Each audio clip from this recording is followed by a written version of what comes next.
하나님은 영이시니 예배하는 자가 영과 진리로 예배할지니라. 아멘.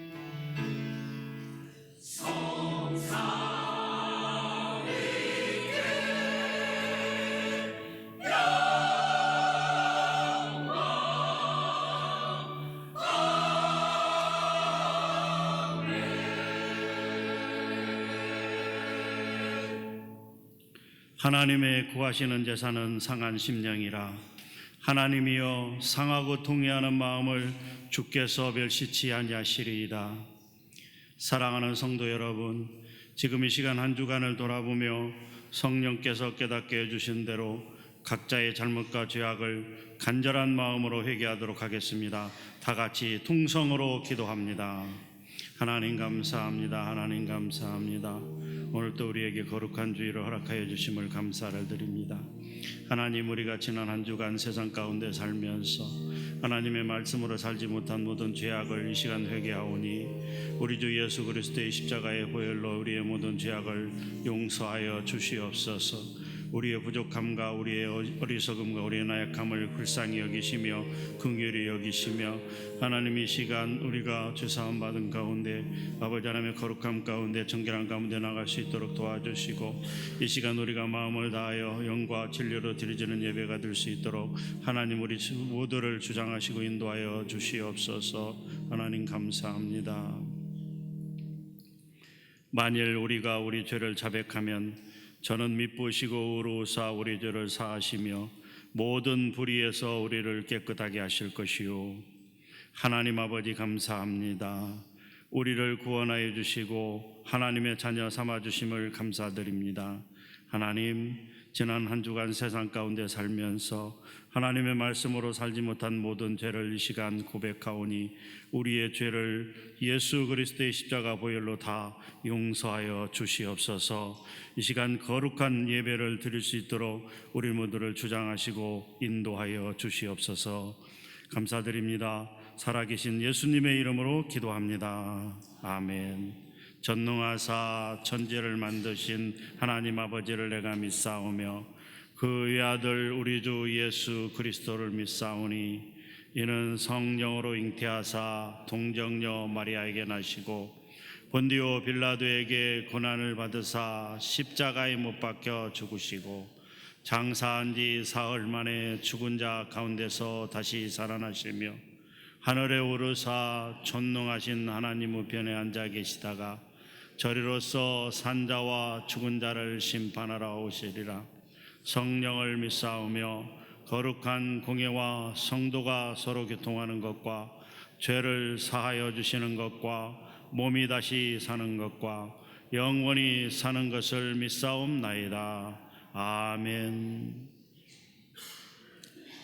여호와여, 주께서 나를 살펴보셨으므로 나를 아시나이다. 주께서 내가 앉고 일어섬을 하시고 멀리서도 나의 생각을 밝게 하시우며 나의 모든 길과 내가 눕는 것을 살펴보셨으므로 나의 모든 행위를 익히 하시오니 여호와여, 내 혀의 말을 알지 못하시는 것이 하나도 없으시니이다.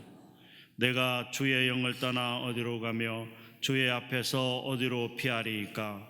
내가 하늘에 올라갈지라도 거기 계시며 스올에 내 자리를 펼지라도 거기 계시니이다.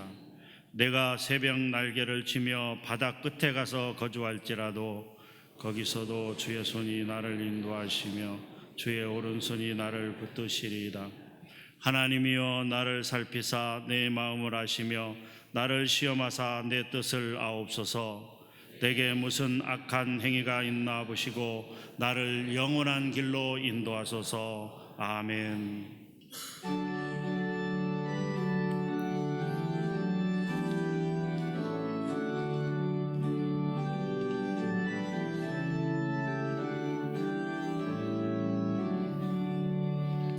주를 받으려 모인 성도들 주 크신 그대 남게 하옵소서.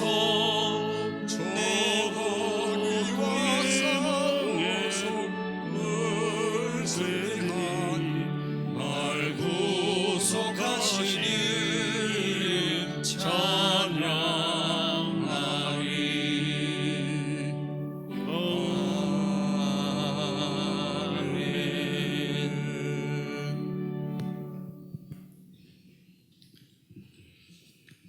전능하신 하나님 아버지, 감사합니다.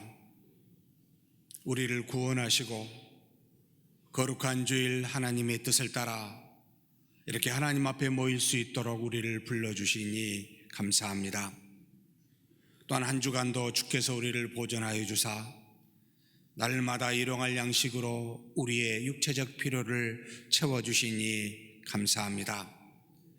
그래서 이렇게 우리의 영과 몸이 하나님 앞에 나와 하나님의 자녀로 살 수 있도록 인도하여 주셨사오니 우리에게 주신 바 일용할 양식 중에 일부를 구별하여 11조와 감사와 선교와 각종 목적 은금으로 하나님 앞에 드리오니 전능하신 하나님, 이 예물을 하나님의 나라와 의를 위해 이 땅에서 사용되어지게 하여 주시옵고 우리의 믿음은 하나님의 말씀으로 날마다 주 예수 그리스도의 장성한 분량에 이르기까지 성장, 성화시켜 주시옵소서. 또한 하나님, 우리의 연약한 육신 강건케 하여 주시고 주님이 오시는 그날까지 하나님의 나라와 의를 먼저 구하며 사는 우리가 되게 하여 주옵소서. 또한 우리가 하나님 앞에 정말 드릴 물질이 없어 하나님 앞에 빈손으로 오지 아니하고 오직 하나님께 드릴 수 있는 많은 일용할 양식들 우리 곳간에 채워 주시옵기를 바라오며, 그렇다고 그 물질로 인하여 시험받아 믿음대로 살지 아니하고 어리석게 물질에 따라 사는 그런 자 되지 않도록 또한 우리를 붙들어 주시옵소서. 하나님 아버지, 주님께서 오실 날이 언제일 줄 모르며 언젠가는 우리도 주님께 갈 날을 알고 주님께서 우리에게 허락한 사명과 직분에 따라 몸된 교회 안에서 하나님의 뜻을 받들고 연약한 믿음의 소유자들을 섬길 수 있는 그런 봉사의 직분을 귀히 여겨 오른손이 한 일을 왼손이 모르게 겸손하게 그와 같은 일들을 감당케 하여 주시옵고, 교회 밖에서도 우리 주 예수 그리스도께서 본을 보여주심과 같이 사랑의 수고를 아끼지 아니하며 모두를 차별 없이 그렇게 어려운 자, 힘든 자, 소외된 자를 돌보는 우리가 되게 하여 주옵소서. 이 시간 하나님 앞에 하나님의 은혜를 구하며 머리 숙인 우리 모두에게 한 가지로 가없는 은혜 허락하여 주시고 하나님께만 영광 돌리는 시간 되게 하여 주시옵소서. 우리 주님 예수님의 이름으로 기도하옵나이다.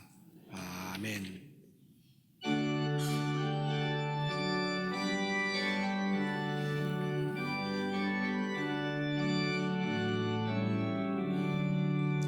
옛날 임금 다윗 성에 낮은 마루 있더니 어머니가 강난하니 부유한 엘리였네. 어머니는 마리아, 그 아기는 예수라. 천지만물 지으신 주 하늘에서 오시사 마구 안에 나시어서 부유한 엘리셨네. 낮고 천한 사람들 사랑하며 사셨네. 착하셔라 어릴 때에 모친 순종하시고 사랑으로 섬기신 것 참된 본이 되셨네. 주님처럼 우리도 순종하며 살리라.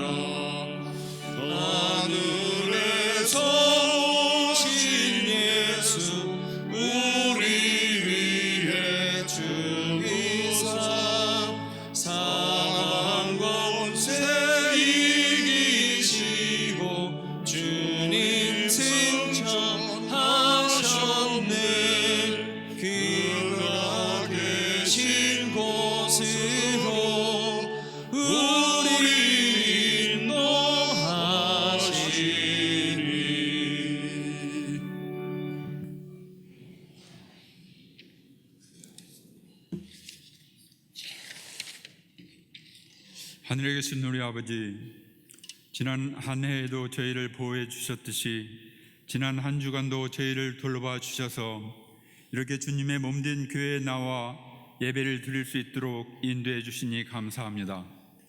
올겨울은 아직 눈다운 눈도 오지 않고 예년보다 따뜻한 겨울을 보내고 있어 기후 변화를 실감하고 있습니다. 저희가 살고 있는 이 지구촌은 저희 세대만 사는 곳이 아니라 다음 세대도 살아가야 하는 곳임을 깨닫고 저희가 환경 문제에도 관심을 갖도록 도와주시옵소서. 사랑의 아버지 하나님, 독생자 예수 그리스도의 십자가 고난을 통해 저희를 구원하시고 아버지의 자녀가 되는 특권을 주심을 감사드립니다. 하지만 저희는 목이 곧고 교만하여 아버지의 말씀을 듣고 읽고 순종하기보다는 이 세상의 풍조를 따르고 저희의 경험과 재물을 더 소중하게 생각하며 살아가고 있습니다. 예수님께서 내 이웃을 내 몸과 같이 사랑하라고 새 계명을 주셨지만 경제적 어려움으로 인해 먹고 입고 교육을 받는 데 어려움이 있는 사람들을 돌보는 일에 소홀히 했습니다. 아파서 병실에 있거나 죄로 인해 갇혀 있거나 취업이나 병역 의무를 위해 집을 떠나 있는 사람들의 아픔을 나누거나 도우는 일에도 많이 부족했습니다. 예수님의 제자로서 세상의 빛과 소금된 역할을 제대로 하지 못한 저희의 부족과 허물과 죄악을 세리처럼 통회하오니 용서하여 주시옵소서. 은혜가 풍성하신 하나님, 어제는 안덕마을에서 채직 세미나를 무사히 마칠 수 있도록 도와주셔서 감사합니다. 이런 교육과 교제를 통해서 저희 교회 공동체가 더욱 든든히 서갈 수 있도록 인도해 주시옵소서. 교회 건물에 대한 1차 리모델링 공사가 마무리 단계에 있으니 안전하게 마칠 수 있도록 도와주시옵소서. 올 한 해 저희의 지경을 넓혀주시고 환난을 막아 어려움이 없게 해 주시옵소서. 세상이 줄 수 없는 오직 주님만이 주실 수 있는 하늘의 위로와 평안을 저희에게 주시옵소서. 그래서 마음의 근심과 걱정과 두려움이 없이 살아갈 수 있도록 도와주시옵소서. 다가오는 설 명절을 맞아 오고 가는 모든 발걸음을 안전하게 지켜주시고 가족과 친지를 만날 때 기쁨과 행복이 가득하게 은총을 내려주시옵소서. 이 나라와 이 민족을 불쌍히 여겨주시옵소서. 유정자들에게 지혜를 주셔서 나라를 바로 세우고 국민을 섬기는데 온 힘을 쏟게 해 주시옵소서. 이 한반도에 평화를 주시고 주님의 뜻 안에서 남북이 하나가 되는 감격의 그날도 저희 세대에 허락해 주시옵소서. 존귀하신 아버지 하나님, 오늘도 지구촌 곳곳에서 주님의 복음을 전하는 전도자들을 축복하시고 여러 모양으로 아버지께 찬양과 경배를 드리는 예배를 받으시옵소서. 이 시간 아버지의 말씀을 전하는 김석호 담임 목사와 그 말씀을 듣는 저희에게 성령의 충만한 은혜를 허락해 주셔서 감동의 시간이 되게 해 주시옵소서. 영과 진정으로 드리는 이 예배에 오셔서 할렐루야 찬양대와 함께 저희가 정성을 다해 바치는 찬양을 통해서 영광과 존귀와 찬송을 받으시옵소서. 그리스도시며 살아계신 하나님의 아들인 주 예수님의 이름으로 기도드립니다. 아멘.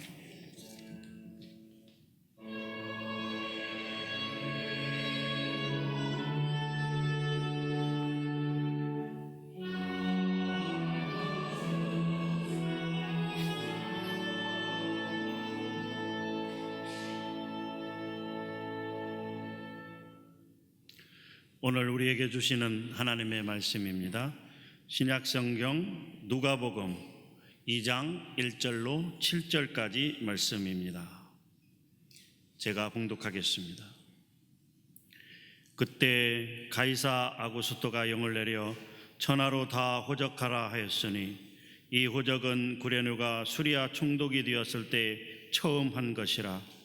모든 사람이 호적하러 각각 고향으로 돌아가매 요셉도 다윗의 집 족속이므로 갈릴리 나사렛 동네에서 유대를 향하여 베들레헴이라 하는 다윗의 동네로 그 약혼한 마리아와 함께 호적하러 올라가니 마리아가 이미 잉태하였더라. 거기 있을 그때 해산할 날이 차서 첫 아들을 낳아 강보로 싸서 구유에 누였으니 이는 여관에 있을 곳이 없음이러라. 아멘.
아멘. 은혜로운 찬양, 우리 하나님께서 영광과 존귀를 받으신 줄 믿습니다. 전능하신 하나님 아버지 감사합니다. 이 시간 머리 숙여 하나님의 말씀을 경청하오니 우리에게 부드러운 마음 허락하여 주시고 하나님의 말씀을 그대로 받아 우리 삶에 순종하여 하나님의 살아계심과 그 능력의 위대하심이 어떠한지를 우리로 경험하는 놀라운 역사가 있게 하여 주시옵소서. 우리 주님 예수님의 이름으로 기도하옵나이다. 아멘. 저와 여러분에게 하나님의 평강이 가득하기를 축복합니다.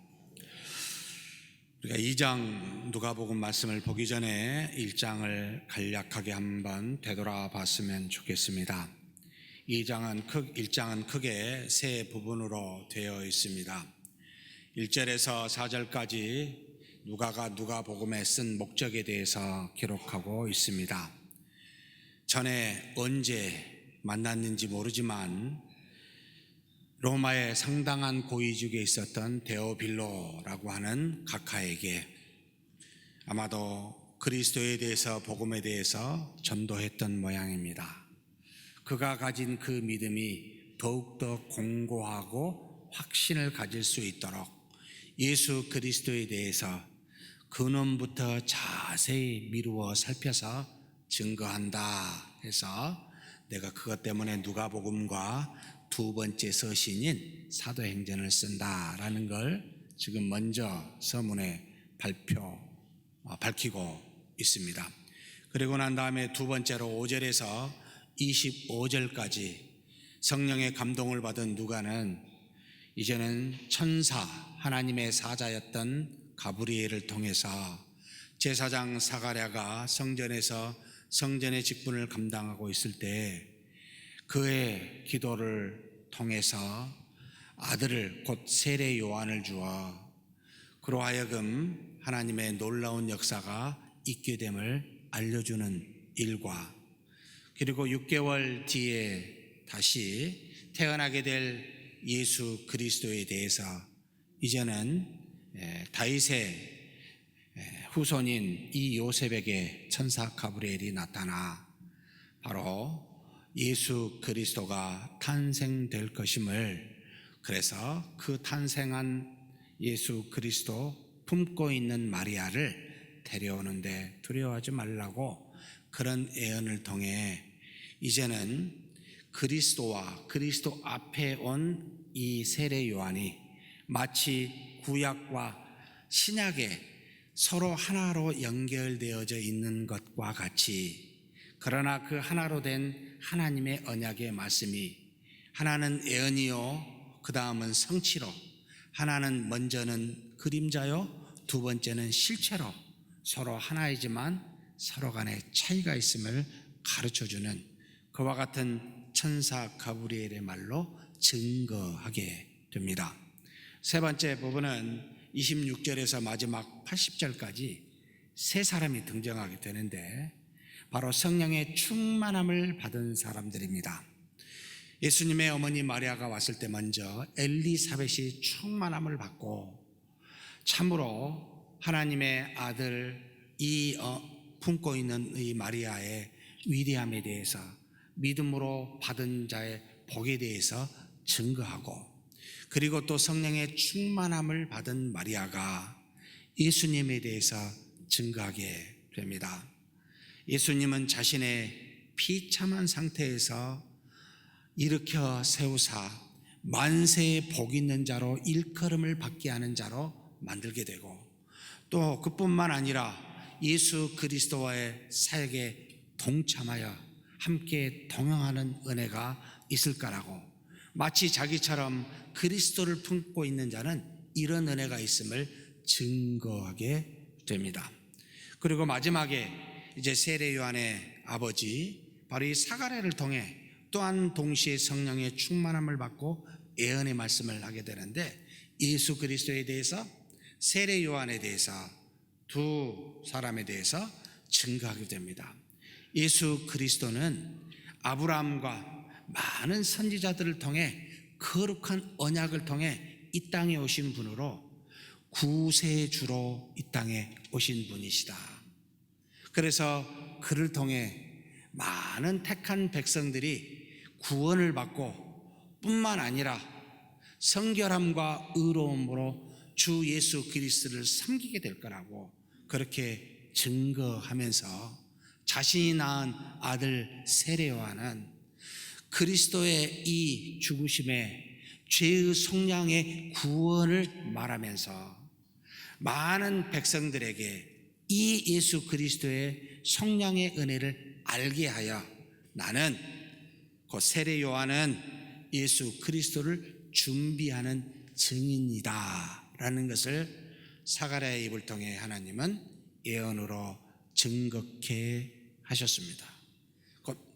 하나님은 이 누가를 통해 전체 누가복음 1장의 이 전체 누가의 복음의 서론을 말하면서 결론적으로 예수 그리스도와 바로 앞에 온 이 세례 요한은 신구약으로 하나이며 이 땅에 예수님은 그냥 우연히 온 것이 아니라 하나님의 뜻대로 왔으며 한치의 착오도 없이 그렇게 오신 분이심을 증거하는 목적으로 1장을 마무리합니다. 그리고 2장에 들어서 이제 본격적으로 예수 그리스도의 탄생에 대해서 바로 직접 증거하게 됩니다.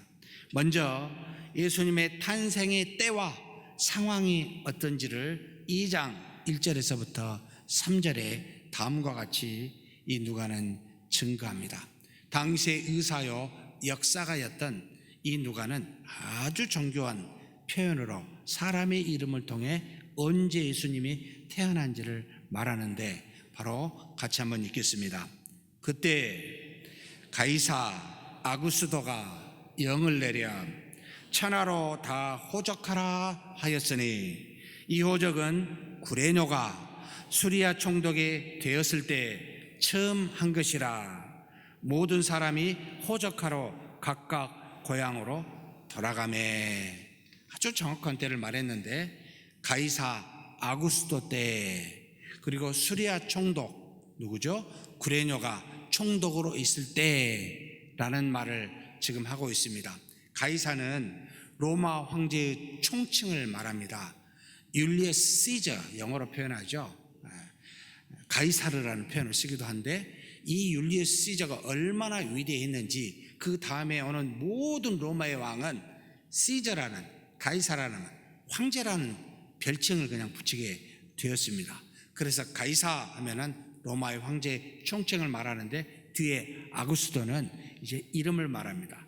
원래 이 아구스도는 본명이 아니고, 그 본명은 율리어스 시저의 양자로 그 다음에 두 번째, 첫 번째 말고 그 다음에 일어난 왕으로서 옥타비아누스가 본명입니다.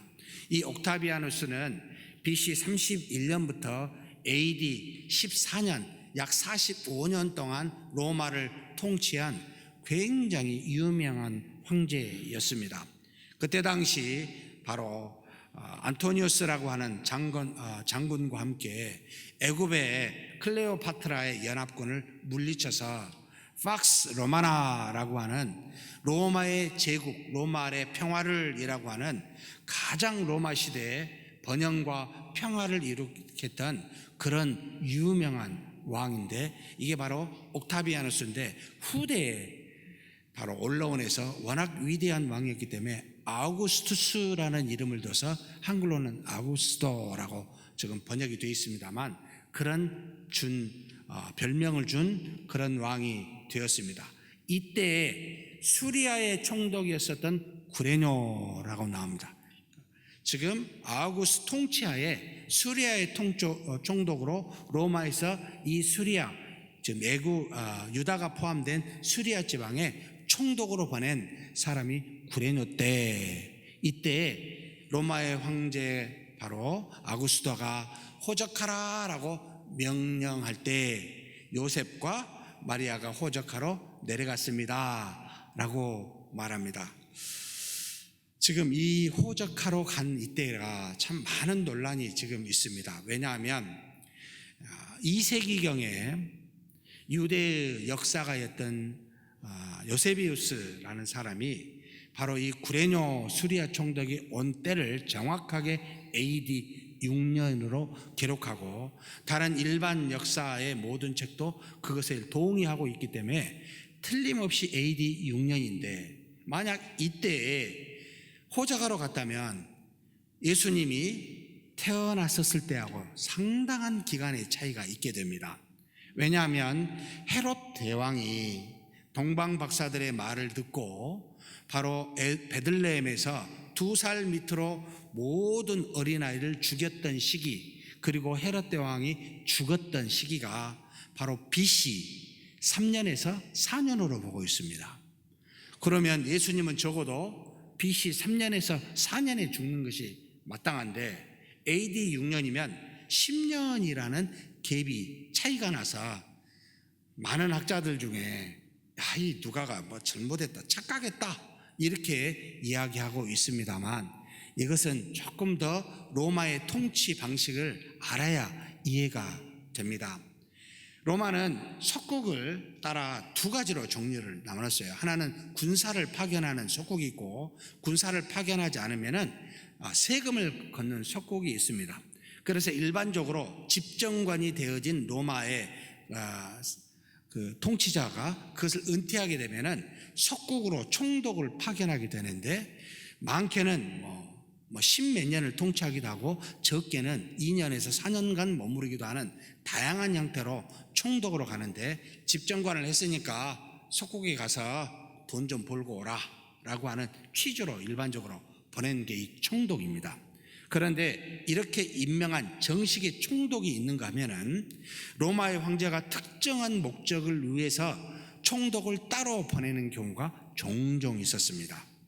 그래서 로마의 황제 이 아구스도가, 옥타비아누스가 전체 많은 여러 번 이제 호적들을 한 번씩 정리하게 되는데, 군사들을 모집할 때 또 한 사람 한 사람 세금을 거두기 위해서 이 호적을 하는데, 이 목적을 위해서 구레뇨를 임시 총독으로 파견한 때를 우리는 AD 6년으로 보지 않고 그 이전으로 보게 되면 별반 문제가 없습니다. 그런데 이 총독을 정식 총독으로 생각을 하니까 AD 6년경이라고 생각해서 많은 사람들이 이거 좀 뭔가 역사적으로 틀린 것이 아닌가 하는데 전혀 틀리지 아니하고 역사가에 있던 의사에 있던 누가는 정확하게 기록합니다. 그래서 여기 보면은 무슨 말이 있냐면 이해가 안 되는 2절에 이 호적은 구레뇨가 수리아 총독이 되었을 때 처음 한 것이라 라는 말은 첫 번째 한 것 뒤에도 했다는 겁니다. 임시 총독으로 왔을 때 처음 했고 본인이 나중에 총독이 됐을 때 했다라는 것을 미리 알고 있던 누가가 후에 기록한 그런 뉘앙스를 피우고 있기 때문에 그렇게 이해하면 되겠구나 이해하시면 충분히 이해가 갑니다. 그런데 문제는 일반적으로 로마 치하에 호적을 하라 할 때는 고향으로 갈 이유가 없었어요. 본인이 사는 곳에서 남자라면 본인이 사는 곳에서 얼마든지 이 인두세라는 세금을 낼 수 있었기 때문에 굳이 고향으로 가지 않아도 됐는데 왜 요셉은 자신의 고향 이 베들레헴으로 갔을까라는 겁니다.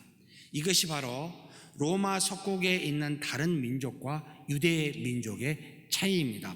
하나님께서 아브라함 후손을 하나님의 백성으로 삼으셨고 그래서 모세와 여호수아를 통해 결국은 가나안 땅을 정복하여 12지파와 지파 속의 각 족장과 족장 안에 있는 수많은 가장들을 통해 지역들을 정확하게 그 지파와 족장과 가정에 따라서 분배하는 일들이 레위기서에 나타납니다. 이와 같은 놀라운 일들을 그 뒤에 모든 유대인들은 자신의 고향이 어디에 살든지 간에 지파에 따라 족장에 따라 자기가 속한 가정에 따라 고향이 정해지게 됩니다. 그래서 이 요셉도 사는 곳은 갈릴리 지방의 나사렛이었지만 자신이 속한 바로 이 지파 유다 지파입니다. 다윗의 족장입니다. 그 밑에 속해 있는 바로 자신이 거해야 될 고향이 베들레헴이었기 때문에 다른 로마 속국의 민족과는 다르게네 이 유다의 민족은 호적할 때 자신들의 고향을 방문하는 그런 풍습에 따라 했기 때문에 베들레헴에 갔구나를 이해하게 됩니다. 여기까지 일반적으로 우리가 이해가 되는데 한 가지 의문난 것이 더 있습니다. 왜 이 요셉과 정혼한 마리아가 함께 갔을까? 지금 2장 4절에서 5절을 한번 읽겠습니다. 요셉도 다윗의 집 족속이므로 갈릴리 나사렛 동네에서 유대를 향하여 베들레헴이라 하는 다윗의 동네로 그 약혼한 마리아와 함께 호적하러 올라가니 마리아가 이미 잉태하였더라. 마리아가 지금 결혼한 상태가 아닙니다. 정혼한 상태입니다. 그리고 가만히 봤더니 상당히 해산할 기한이 찬 상태입니다. 여자는 호적할 이유가 없는데 왜 갔을까? 그것도 해산할 기한이 찼는데 무려 110km 가까이 되는 천천히 걸어서 20일간의 거리를 걸어가야만 했던 이유가 무엇일까? 아마도 마리아가 성령으로 말미암아 잉태하였을 때 천사 가브리엘의 말을 들은 요셉은 가만히 끊고자 했지만 그 말을 듣고 자신의 집으로 데려온 것 같습니다. 마리아가 다른 원인으로 한마디로 부정한 여자로 여겨 다른 사람으로부터 해를 당할까 봐 그는 조용히 자신의 집으로 데려온 듯 합니다. 유대인의 풍습에 따라 정혼한 것이 결혼보다 훨씬 더 중요했기에 그때부터 이미 남편과 아내로 정하여진 것이 그들의 풍습이었기 때문에 돌아오고 와서 결혼식을 7일 동안 하는 것이 관습이었지만, 아마도 결혼을 하지 않는 이유는 모르지만 그러나 집에 데려와서 함께 거한 것은 분명하게 보입니다. 그래서 그런 마리아를 왜 요셉은 데리고 이 베들레헴까지 왔을까라는 문제입니다. 답이 도저히 이 말씀 갖고는 찾을 수가 없는데, 2장 22절에 다음과 같은 말씀이 힌트가 조금 있습니다. 같이 한번 읽겠습니다. 모세의 법대로 정결 예식의 날이 참에 아기를 데리고 예루살렘에 올라가니, 지금 베들레헴에서 예루살렘에 올라가는 장면이 나옵니다. 일반적으로 아들을 낳으면 8일 만에 할례를 받는데, 이 할례를 받는 장소는 자신의 집이거나 회당이면 됐습니다. 그런데 아이를 낳은 여자는 레위기서 12장에 나와 있습니다만, 남자아이를 낳은 여자는 40일 동안 부정하고 여자아이를 낳으면 80일 동안 부정하게 되는데, 이 부정한 상태에서 정한 상태로 가기 위해서는 레위기서 12장입니다. 거기에 나와 있습니다만 반드시 제사장에게 나가서 번제와 속죄제를 드리게 되어 있습니다. 그래서 아마도 마리아는 아이를 낳고 40일 뒤에 예루살렘에 오기보다는 겸사겸사 사랑하는 남편 요셉과 함께 먼저 베들레헴의 고향에 가서 거기서 낳고 40일 있다가 하나님 앞에 정결 의식을 드리는 것이 좋지 않았을까라고 하는 것이 현재 일반적으로 생각할 수 있는 타당한 이유로 보입니다. 그런데 사랑하는 성도 여러분, 요셉과 마리아는 호적 때문에 또 정결 예식 때문에 이렇게 나왔지만, 하나님은 뒤에서 이 모든 것을 사용하고 계신다는 것을 알아야 합니다. 하나님 안에서는 결코 우연이란 없습니다. 비록 모든 것이 사람이 결정하고 환경이 주어져서 그렇게 된 것처럼 보이지만, 하나님은 이 모든 것을 사용하시는 섭리하시는 하나님이심을 믿으시기 바랍니다. 세상의 통치자도 사용하사 아구스도로 하여금 호적을 하게 하고, 이 구레네라고 하는 바로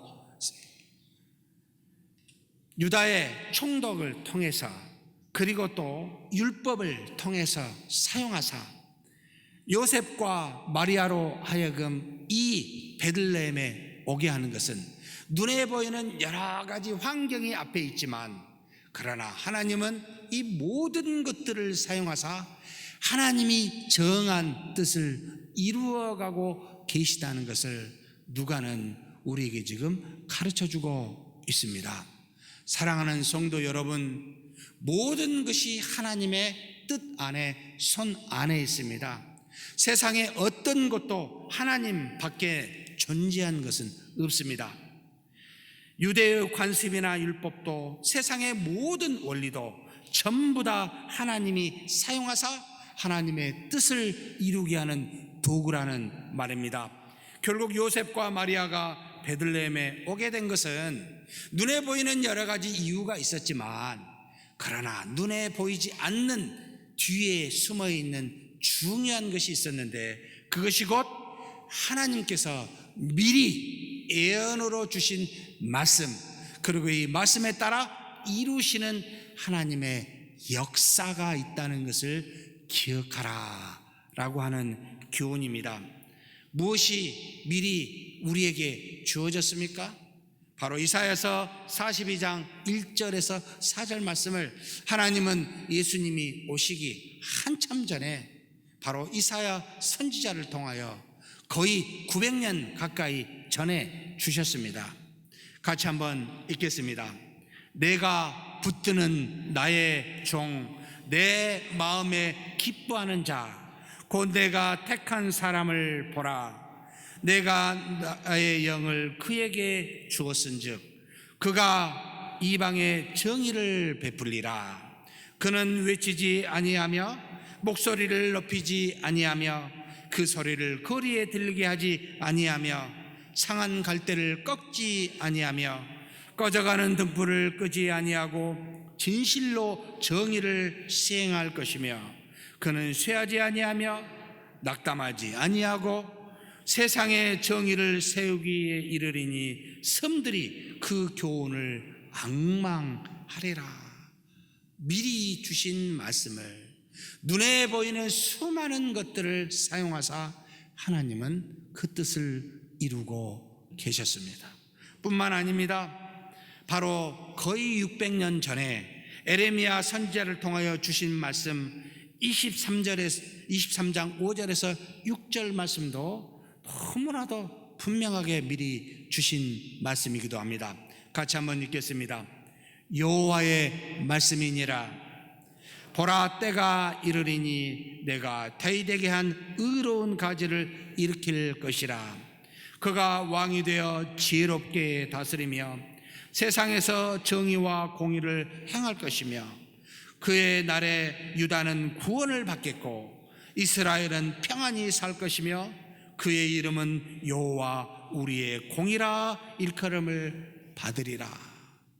예수님의 탄생을 에레미야 선지자를 통해 BC 약 600에서 630년 전에 미리 가르쳐 주셨습니다. 좀 더 구체적으로 600년 전에 미가 선지자를 통하여 주신 말씀이 또한 있습니다. 바로 미가서 5장 2절에서 4절 말씀입니다. 같이 한번 읽겠습니다. 베들레헴 에브라다야, 너는 유다 족속 중에 작을지라도 이스라엘을 다스릴 자가 내게로 나올 것이라. 그의 근본은 상고에 영원에 있느니라. 그러므로 여인이 해산하기까지 그들을 붙여두시겠고 그 후에는 그의 형제 가운데 남은 자가 이스라엘 자손에게로 돌아오리니 그가 여호와의 능력과 그의 하나님 여호와의 이름의 위엄을 의지하고 서서 목축하니 그들이 거주할 것이라. 이제 그가 창대하여 땅끝까지 미치리라. 사랑하는 성도 여러분, 세상은 깨닫지 못하였지만, 비록 마리아와 요셉이 알지는 못하였지만 하나님은 세상에 있는 모든 것을 사용하사 그렇게 자신의 뜻을 이루시는 분이십니다. 미리 말씀하시고 말씀하신 대로 모든 것을 사용하사 뜻을 이루십니다. 요셉과 마리아에게 어떤 의도가 있었던지, 그가 미리 주신 하나님의 말씀을 인식하든지 안 하든지 상관없이 하나님은 한치의 오차 없이 하나님의 뜻을 이루고 계십니다. 사랑하는 성도 여러분, 이 땅에 어떤 존재가 하나님의 뜻을 벗어날 수가 있겠습니까? 비록 죄는 우리로 인하여 촉발되지만, 그러나 하나님은 이 죄까지도 사용하사 모든 것을 합력하여 선을 이루시는 분이 바로 우리 하나님이십니다. 그래서 누가는 성령으로 잉태한 예수님은 다윗의 동네 베들레헴에서 태어남으로 다윗 왕의 계보를 잇는 만왕의 왕이요 만주의 주이심을 이렇게 요셉과 마리아를 통해 주변의 환경을 통해 드러내고 성취하고 계시다라는 것을 가르쳐 주고 있습니다. 그는 또 예수님이 8일 만에 할례를 받고 예수님의 어머니 마리아가 40일이 지나 정결의식을 지킴으로 율법으로도 흠이 없이 태어난 분이 예수님이다 라는 것도 동시에 밝히고 있습니다. 예수님은 오직 하나님의 뜻인 언약을 따라 이 땅에 오신 하나님의 아들이시요 그리스도이심을 우리로 하여금 알게 하고자 누가는 성령의 감동으로 정확하게 차근차근 기록하여 알려주고 있습니다. 그런데 두 번째 질문이 상당히 어려운 질문이 남아 있습니다. 왜 하나님은 예수님을 베들레헴에서 태어나게 하시고 갈릴리 나사렛에서 살게 하셨을까? 베들레헴에 사는 유다 가족 가운데 태어나게 해서 거기서 태어나고 거기서 살게 하면 얼마나 좋습니까? 왜 하필이면 나사렛 사는 요셉의 가정에 태어나게 하사 굳이 베들레헴까지 와서 호적하게 하시고 하나님의 뜻을 성취게 하시고 또 갈릴리로 이 나사렛으로 가게 하신 걸까라는 의문입니다. 즉 우리로 요셉과 같이 디아스포라로 사는 그런 존재임을 예수님 스스로가 살면서 보여주심으로 이 땅에 사는 우리는 이 세상의 어떤 곳에 고향이 있는 것이 아니라 가야 할 고향이 따로 있는 그런 삶을 사는 것임을 예수님을 통해 보여주시고자 함이라 이 말입니다. 이 세상에 사는 것은 고향이 없이 나그네로 사는 삶이며 오직 우리의 본향은 저 하늘 하나님의 나라임을 가르치시기 위함입니다. 그래서 비록 이처럼 디아스포라로 나사렛에 사는 그 요셉의 아들로 태어나게 하셨고 그러나 고향인 그 베들레헴에 오게 하심으로 우리로 하여금 우리의 본향이 이 땅이 아니라 저 하나님의 나라임을 가르쳐주고자 합니다 라는 말입니다. 그래서 바울은 히브리서 11장 13절에서 16절에 다음과 같이 예수님을 증거했던 수많은 선지자들이 어떻게 살았는지를 보여주며 증거하고 있습니다. 같이 한번 읽겠습니다. 이 사람들은 다 믿음을 따라 죽었으며 약속을 받지 못하였으되 그것들을 멀리서 보고 환영하며 또 땅에서는 외국인과 나그네임을 증언하였으니 그들이 이같이 말하는 것은 자기들이 본향 찾는 자임을 나타냄이라. 그들이 나온 바 본향을 생각하였더라면 돌아갈 기회가 있었으려니와 그들이 이제는 더 나은 본향을 사모하니 곧 하늘에 있는 것이라. 이러므로 하나님이 그들의 하나님이라 일컬음을 받으심을 부끄러워하지 아니하시고 그들을 위하여 한 성을 예비하셨느니라. 하나님이 우리를 부끄러워하지 아니하시고 한 성을 예비했는데 그것이 무엇입니까? 하나님의 나라입니다. 천국이지요. 이 땅에 고향이 있는 것이 아니라 가야 할 본향이 따로 있다. 예수님을 증거했던 수많은 선지자들이 그것을 바라면서 그렇게 살았노라고 예수님도 그렇게 우리에게 보여주신 겁니다. 사랑하는 성도 여러분, 우리는 저 돌아갈 본향이 있는 그래서 이 땅에서 나그네처럼 사는 자들입니다.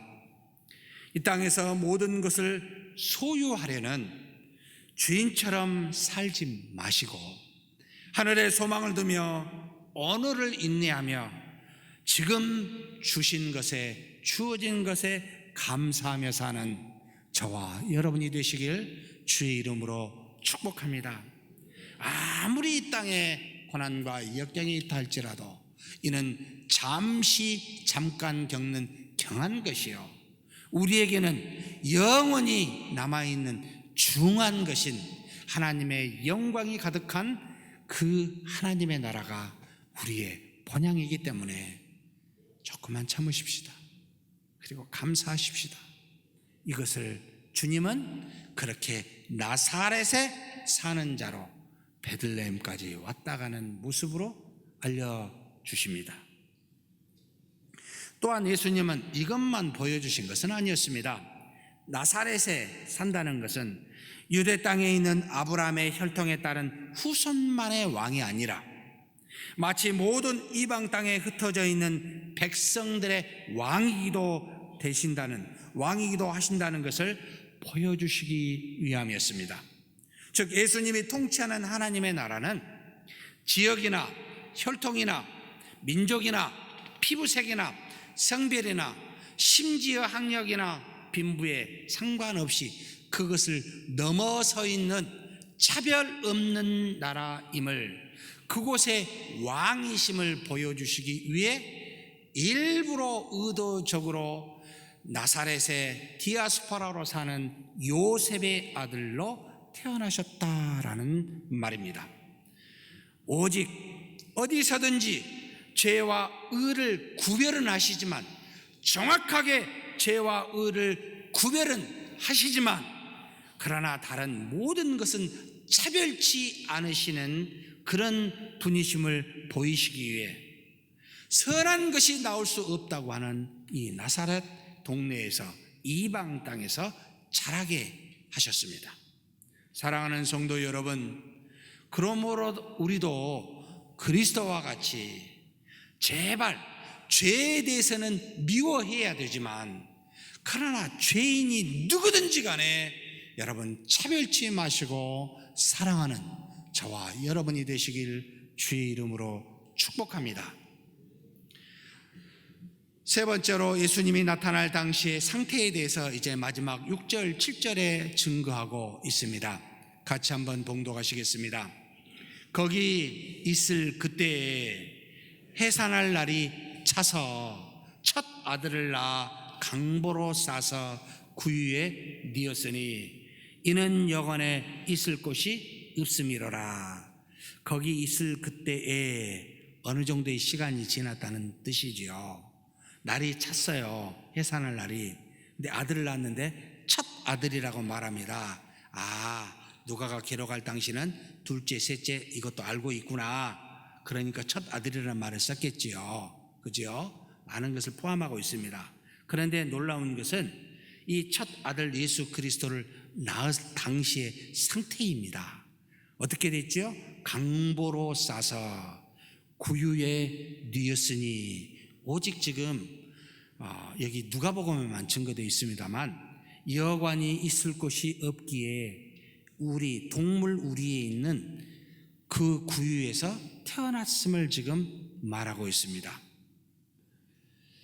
왜 하나님은, 질문이 돼요, 예수님을 동물 우리에 있는 구유에서 태어나게 하셨을까? 이것도 참 깊이 들여다보면 많은 은혜가 있습니다. 동물 우리의 구유는 이 땅에서 예수님이 계시는 자리를 상징하고 있습니다. 예수님은 이 땅에서 낮은 자리에 거하신다는 말입니다. 진리는 남을 높이지만 자신을 낮추는 속성이 있습니다. 진리는 남에게는 기쁨과 평안을 주지만 자신은 고난과 희생의 자리에 앉는 속성이 있다는 것을 지금 예수님을 통해 가르치고 있습니다.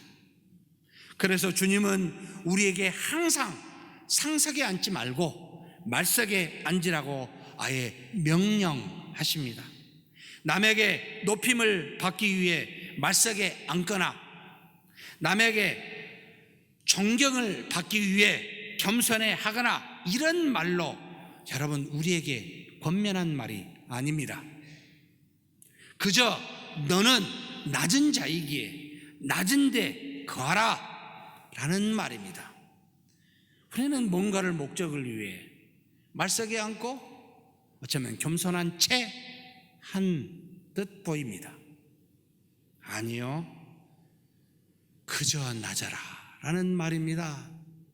존경이 없더라도, 그곳에서 상석에 앉지 못하더라도, 남들이 어찌 여기 앉았습니까 위로 앉히게 하지 않더라도 너는 언제든지 어디서든지 나처럼 낮은 데 있으라 라는 말이 구유에서 태어나게 하셨다는 뜻입니다. 그렇게 만인의 왕으로서 이 땅에 오신 예수님은 모든 사람에게 기쁨과 평안을 주셨고 높으신 하나님과는 영광을 돌렸던 예수님이셨지만, 그렇게 위대한 분이셨지만 정작 자신은 이 땅에서 가장 낮은 자리에서 나셨고 일생을 그렇게 낮은 자리에서 머무르셨습니다.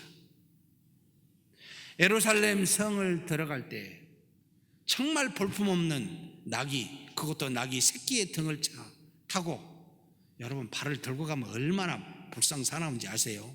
땅에 발이 닿으니까 들어야 됩니다. 낙이 새끼 타면. 어른이 세발 자전거 타는 것과 똑같은 모습으로 들어가셨습니다. 아무 죄 없으신 그리스도께서 많은 죄 많은 사람들의 조롱을 받으며 십자가에 못 박혀 죽으셨습니다.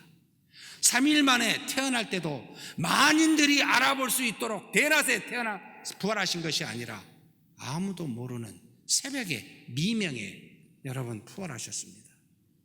왜 이처럼 단 한 번도 우리 주님은 높은 자리에 앉거나 앉고자 하는 의도도 없으셨을까요?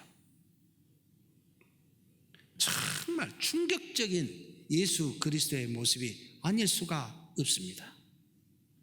그래서 이사야서 53장 2절은 예수님의 여러분 외모를 가지고 너무나도 놀라운 말을 미리 증거해 주십니다.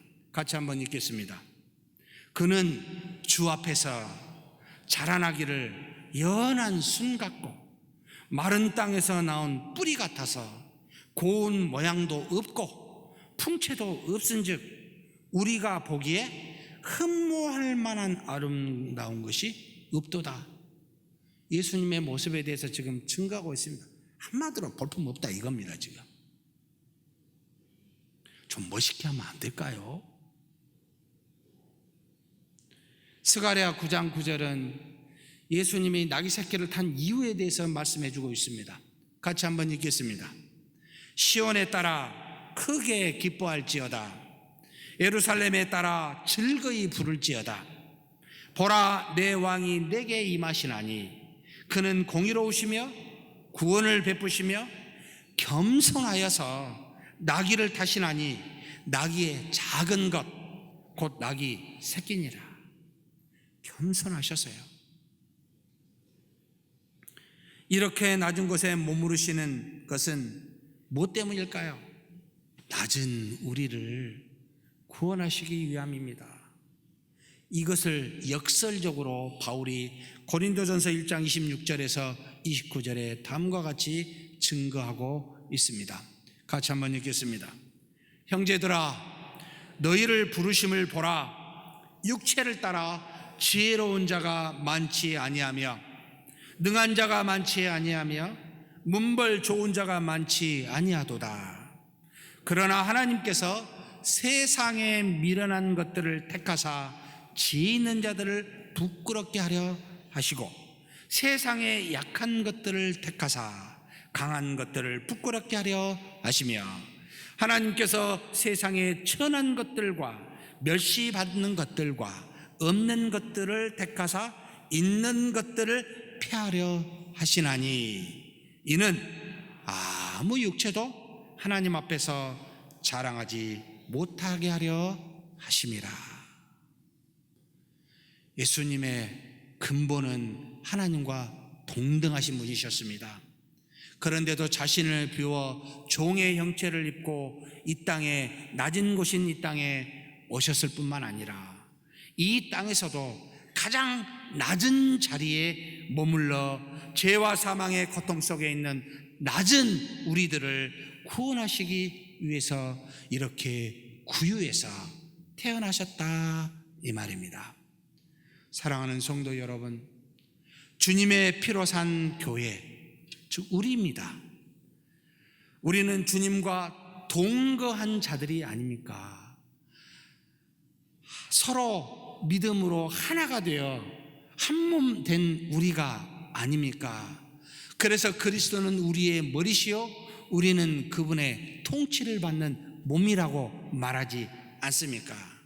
그렇다면 주님처럼 하나님의 언약의 말씀 위에만 서 있고 주님처럼 이 땅에서 나사렛에 살며 정말 나그네처럼 그렇게 행해야 되고, 그리고 주님처럼 말구유에서 태어나 낮은 곳에 머무르는 그런 저와 여러분이 되시길 주의 이름으로 축복합니다. 전능하신 하나님 아버지 감사합니다.